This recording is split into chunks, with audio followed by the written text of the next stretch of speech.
समस्त कठिनाइयों का समाधान, भगवत गीता। द्वितीयोऽध्यायः। न चैतद्विद्मः कतरन्नो गरीयो यद्वा जयेम यदि वा नो जयेयुः।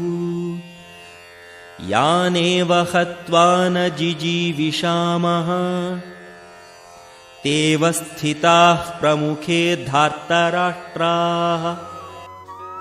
हम ये भी नहीं जानते कि हमारे लिए क्या श्रेष्ठ है, उनको जीतना या उनके द्वारा जीते जाना।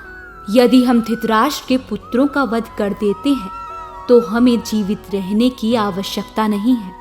फिर भी वो युद्ध भूमि में हमारे समक्ष खड़े हैं। तात्पर्य, अर्जुन के समझ में ये नहीं आ रहा था कि वो क्या करे, युद्ध करे और अनावश्यक रक्तपात का कारण बने।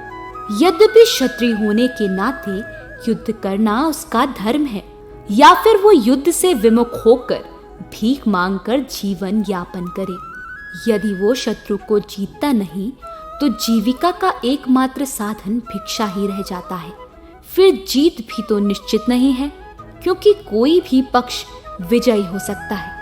यदि उसकी विजय हो भी जाए तो भी यदि धृतराष्ट्र के पुत्र मरते हैं तो उनके बिना रह पाना अत्यंत कठिन हो जाएगा। उस दशा में ये उसकी दूसरे प्रकार की हार होगी।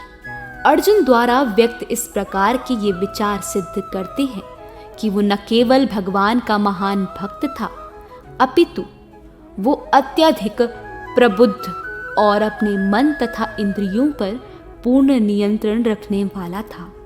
राज परिवार में जन्म लेकर भी भिक्षा द्वारा जीवित रहने की इच्छा उसकी विरक्त का दूसरा लक्षण है। ये सारे गुण तथा अपने आध्यात्मिक गुरु श्री कृष्ण के उपदेशों में उसकी श्रद्धा, ये सब मिलकर सूचित करते हैं कि वो सचमुच पुण्य आत्मा था। इस तरह यह निष्कर्ष निकलता है कि अर्जुन मुक्ति के सर्वथा योग्य था। जब तक इंद्रियां संयमित न हो, ज्ञान के पद तक उठ पाना कठिन है, और बिना ज्ञान तथा भक्ति के मुक्ति नहीं होती। अर्जुन अपने भौतिक गुणों के अतिरिक्त इन समस्त दैवी गुणों में भी दक्ष था।